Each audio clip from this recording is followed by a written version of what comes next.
Joining us on the line right now is Tim Pool. He is host of Timcast IRL, a CEO of Timcast.com, and host of the Culture War podcast. You can see that over at his YouTube channel. Tim, thanks for joining the show. Great to talk to you. Thanks for having me. So there are two big stories that you are currently involved in. One wasn't enough for you. One of them is, of course, the very widely covered story about a DOJ indictment involving apparently Tenet Media.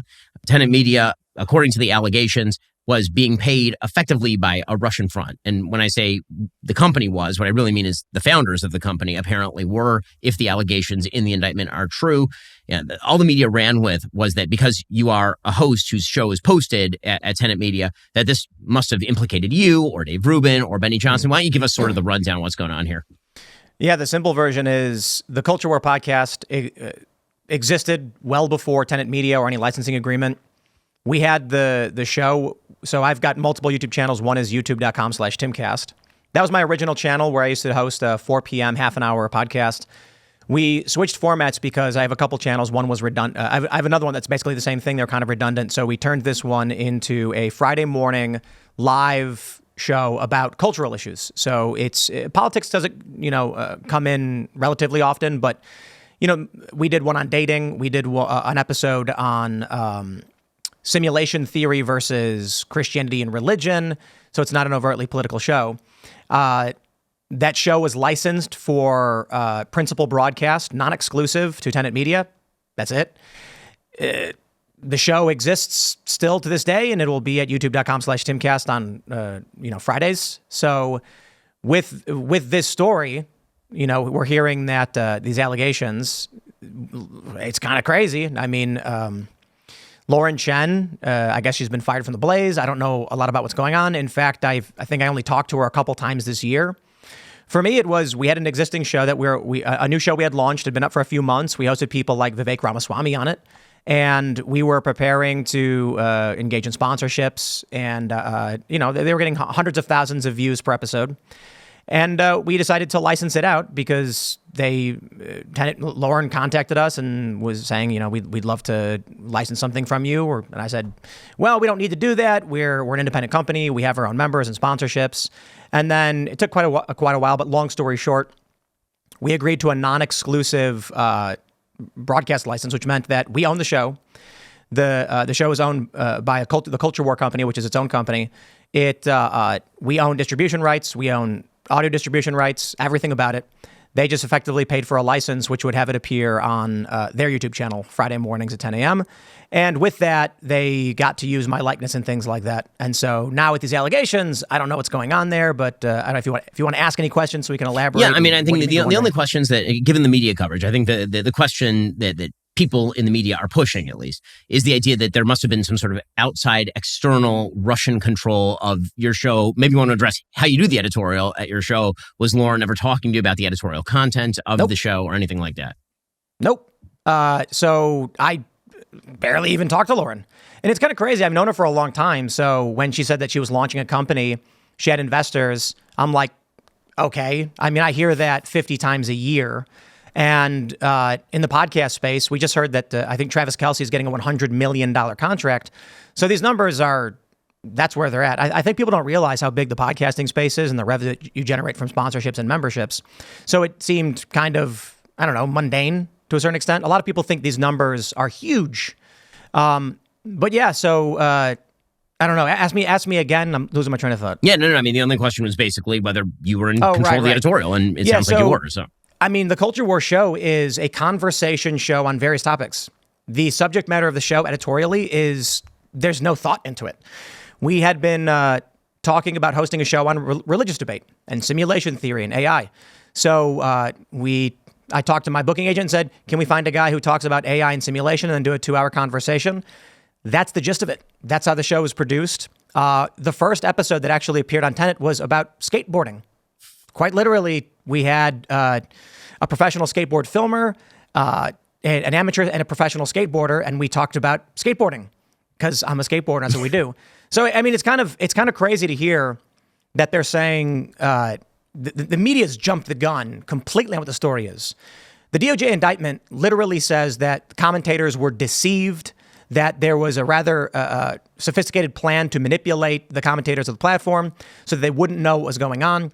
And I can say on my end, everything that happens here goes through our legal team, and we have multiple lawyers. So when someone reaches out to me and says, "Hey, we want to do a potential," like we have sponsorships, and I don't know who these companies are, and we're a company with like 40 employees, and so when someone reaches out to us, I say, "Great, cool, someone handle it and talk to the lawyers." The lawyers come back, do their due diligence, and then we say, "Sure," or whatever. And so the crazy thing is, this was so ancillary to anything we do. I do my morning show from 10 to noon now. At the time, it wasn't live, but now it's live.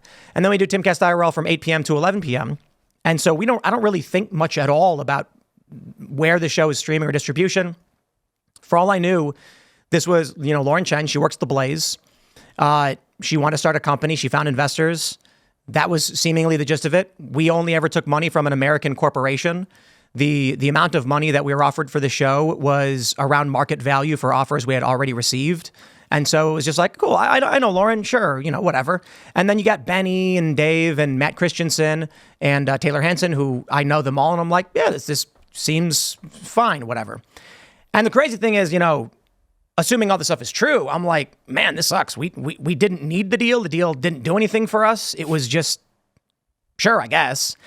And the bummer is, now with the way things are going, we could have just run the culture war on my channel with 1.3 million subscribers as it is, and just made money on our own through sponsorships as we already did. So it's frustrating to get entangled in whatever it is she's accused of being involved in. Folks, our friends in Israel need our help now more than ever. If you're looking for a tangible way to support the Holy Land, you need to check out Artza Box.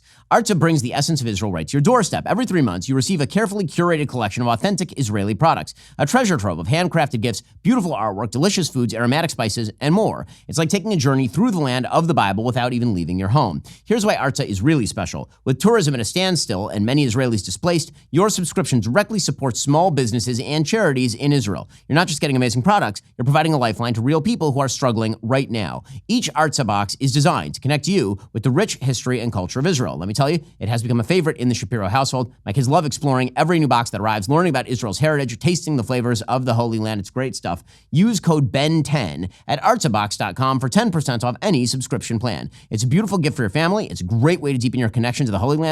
Most importantly, it's a blessing for the people of Israel when they need it the most. Head on over to artzabox.com right now. Use code BEN10 for 10% off. Trust me, you will love what you receive and you'll be making a real difference. That's artzabox.com, promo code BEN10. Support Israel in a tangible way. Get your Artza box today. Yeah, and it must be frustrating also. I mean, listen, you and I disagree, I think, on some of the elements around the Ukraine war, but the idea that's been put forth by the media is that somehow you are being paid directly by Vladimir Putin in order to express those views, and that therefore anybody who disagrees with sort of the Democratic take or even the sort of moderate Republican take on this must be paid by Russia. That, of course, is an absurdity, and I think it is wrapped into a broader narrative that seems to be ramping up just in time for the election, which is that Russia's going to interfere in the election on behalf of Donald Trump, and that everybody on the right is in some form or fashion working for the Russians, which is why they're for Donald Trump in the first place. Yeah, here we go again. I mean, my views probably align more with the Libertarian Party. That's it. Russia sucks. I'm not a fan of Russia. I think Vladimir Putin is a dictator who's used unethical and dictatorial means to maintain power for decades. And I've long said that. My principal point is, my opposition to the war is that we are spending hundreds of billions of dollars at a time when we're dealing with infrastructure problems, we're dealing with border problems. And now with the clip they're circulating right now is my exasperation and outrage to hear that with U.S. resources, not weapons, but with training and things of this matter, Ukraine's invaded Russian territory, pushing us to the brink of large-scale international conflict, which terrifies me. And so that pisses me off. That being said, Russia should never have invaded Ukraine. Russia was wrong to do it. They lost the soft power battle, and they're resorting desperate tactics to do it. And then we find ourselves entrenched in some conflict because of Ukraine. They're posting these things about, I remember I went out with you guys. I had supported Ron DeSantis early on, 21 or in 2022, until things started to shift. I felt like Ron wasn't going to be able to win. Now they're acting like that was all of a sudden I got paid to change my opinions. And this is the unfortunate thing. The ultimate smear is the revenue that we were paid through the licensing deal was inconsequential to my lifestyle to the bottom line of the company, and we've actually never done anything with it. Like I would say, like, the overwhelming majority of the money is just not gone anywhere. And then, we have people tweeting at me like, give the money back or whatever it is. Like, dude, let me put it this way. We're talking to our legal team. I can say that I just announced I've been contacted by the FBI as a victim of a potential victim in a crime. They have stated that I may have information relevant to their ongoing investigation and requested a voluntary interview. So engaging with counsel, we are going to provide, assistance in whatever way we can.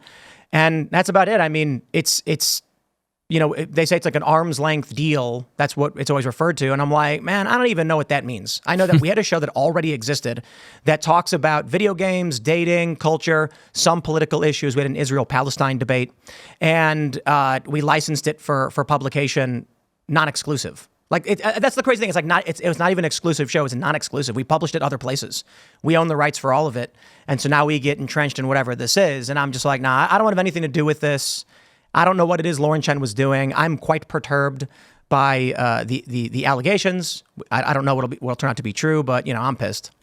So that's one story involving you. The other one is that you are suing Kamala Harris. The Kamala Harris campaign put out a tweet that it really is an absurd tweet. I mean, they put out a tweet effectively saying that you were calling for violence, or that you were saying that Trump should actually arrest people or execute people based on whim. If you watch the clip that's posted, that is 100% not what you are saying. In fact, what you are saying is that if there are people who are guilty of crimes, then Trump should use his DOJ to go after those people. And then Laura Loomer, who was on your show, suggested that maybe if they're guilty of treason, they should be executed. But even with that statement, the presumption would be that there would be some sort of judicial process. And I think that it's a pretty large stretch of the imagination to think that we're going to get to the point where people are tried for treason in the United States and then executed. It's been a little while since we've done that in any case. But that's not what the Kamala Harris tweet said. The Kamala Harris tweet suggested that you believe that basically Donald Trump should be given dictatorial power to kill his enemies. Right. So it hit a bunch of points. It said I was a Trump operative, which I don't know. I'm implying I'm paid. It's not true. It said their Project 2025 plan. I have nothing to do with Project 2025. And then it said that we were calling for Trump to have unchecked legal authority to jail and execute anyone who won't support him when he wins, or if he wins or whatever, which is crazy because I oppose the death penalty. I am adamantly opposed to the death penalty. And the actual clip, they cut it short. But the actual full context was the Federalist's Sean Davis had made a statement that day or the day prior that he wants to see a list of Democrats who are going to be criminally charged when Trump gets elected.